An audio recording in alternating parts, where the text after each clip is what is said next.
Oh, j'adore. Je t'assure, moi, vraiment, cette Non, histoire, bravo, elle a hein. changé ma vie. En Essonne. Mais ça change tout Mais ça. c'est où l'Essonne déjà? J'aurais jamais imaginé. Ah ouais? J'y crois pas. C'est génial ce que tu racontes. Tout ça, en Essonne. Bonjour les amis et bienvenue à ce podcast qui vous aide à captiver votre auditoire avec assurance et élégance. Vous redoutez ces dîners où vous avez l'impression que votre réservoir de bagou s'évapore plus vite qu'une étoile filante? Pas de panique, respirez un grand coup. Bienvenue dans Briller à tous vos dîners. Je m'appelle Harry et je suis coach en éloquence de salon. Avec mes techniques et les anecdotes croustillantes de Victoire, notre géotrouve-tout des histoires insolites, vous allez devenir la star incontestée de vos soirées. Aujourd'hui, c'est Sarah qui a besoin d'un bon coup de boost pour ne pas rester dans l'ombre. Écoutons son message. Salut l'équipe, moi c'est Sarah de Mimi la Forêt. Je sors ce soir chez une amie d'amis, je connais pas grand monde, je suis pas du tout à l'aise. Ce genre de soirée, en gros, je sais jamais trop quoi dire, j'ai toujours peur d'être à côté de la plaque ou de dire un truc un peu nul.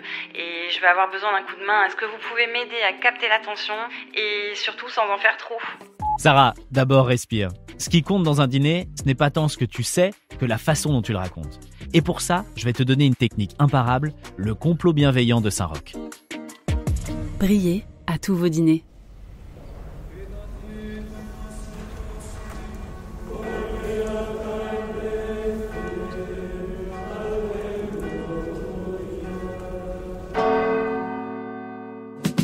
Pourquoi Saint-Roch ? Parce que ce célèbre pèlerin du Moyen-Âge a sauvé des centaines de vies pendant la peste, en toute discrétion.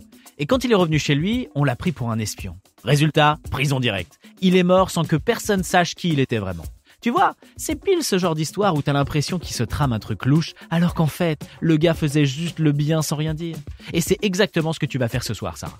Grâce à la technique du complot bienveillant de Saint-Roch, une méthode en 4 phases où tu laisses planer le doute pour mieux surprendre ton auditoire avec un fait historique inattendu, mais véridique. Ça intrigue, ça amuse et surtout, ça lance la conversation. Et pour te donner la matière parfaite à ton petit complot bienveillant, on retrouve tout de suite Victoire.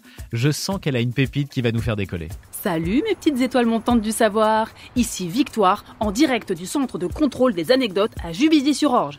Je suis face à l'observatoire Camille Flammarion, un joyau d'architecture avec sa coupole de 5 mètres de haut, classé monument historique depuis 2010. Et attention, parce qu'avec ce que j'ai trouvé, votre crédibilité va percer la stratosphère. Figurez-vous que c'est ici qu'un homme a capturé la surface d'une certaine planète observée pour la première fois par Galilée. Une image presque impensable à son époque. Une photo tellement en avance sur son temps qu'elle aurait pu inspirer toutes les théories du complot sur l'espace. C'est là que je te rends les commandes, Harry. Qu'est-ce qu'on fait de ça ? On en fait une arme absolue pour Sarah. D'abord, la phase 1, la légende. Tu lances une accroche qui intrigue, par exemple... Vous avez vu passer les satellites Starlink l'autre soir ? C'était magnifique, mais flippant aussi, non ? On dirait une civilisation avancée qui nous surveille. Là, tu laisses les gens réagir. Ils vont parler d'Elon Musk, Mars, la vie ailleurs, et quand ils sont embarqués, tu balances une phrase qui fait décoller la soirée. J'ai vu un tweet l'autre jour sur un mec qui disait que la NASA aurait flouté des trucs sur Vénus, genre des structures pas très naturelles, si vous voyez ce que je veux dire. Bon, sûrement n'importe quoi, mais c'est marrant, non ? Vient alors la phase 2, la polarisation. Là, tu ne dis plus rien. Tu observes.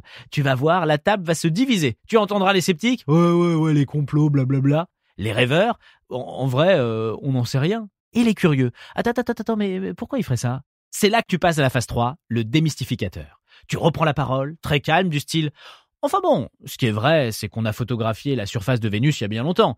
Et c'était pas la NASA, c'était depuis l'Essonne. Victoire, c'est qui exactement ce photographe précurseur ? C'est Ferdinand Quénisset, un pionnier de l'astrophotographie. Un passionné qui, en 1911, une époque où cette discipline était encore peu développée, photographie pour la première fois la surface de Vénus depuis Juvisy-sur-Orge. Et tout ça avec un simple télescope terrestre de l'observatoire. Et c'est cliché, il dort maintenant bien au chaud au musée de l'air et de l'espace au Bourget. Génial. Bon, après avoir envoyé une comète comme ça, tu laisses la table digérer. Certains seront bluffés, d'autres chercheront des infos. Et c'est là que tu enclenches la phase 4, le dernier secret. Quelqu'un demandera forcément sur le ton de la vanne, ou pas, un truc du genre Ok, mais alors, ils ont quelle tête les Vénusiens ? Et c'est là qu'il faut les ramener à quelque chose de tangible. Car après les avoir fait décoller à bord d'une rumeur, tu vas les faire atterrir sur une vérité historique. Et ça, c'est la classe. Victoire, t'aurais une anecdote dans ce sens ? Mais bien sûr, j'ai toujours une anecdote. Sarah, voilà ce que tu vas pouvoir envoyer en orbite autour de la table. Tout ce que je sais, c'est qu'on n'a peut-être pas de preuve des extraterrestres, mais si vous voulez voir un vrai vestige du passé flottant dans l'espace, cherchez la comète Rordam-Quénisset. D'ailleurs, c'est notre astrophotographe essonien qui l'a co-découverte en 1893 et elle voyage toujours à travers le système solaire. Fascinant, non? Et voilà Sarah, ce soir tu seras celle qui intrigue, qui amuse et qui laisse une trace. Et tout ça sans en faire des caisses, juste en jouant finement la carte du complot bienveillant de Saint-Roch. Sur ce, merci à Victoire pour nous avoir encore une fois déniché une pépite et on se retrouve très vite en Essonne pour un nouvel épisode de Briller à tous vos dîners. Et d'ici là, n'oubliez pas, même assis à une table dressée au fin fond des ténèbres, il y a toujours le moyen de briller.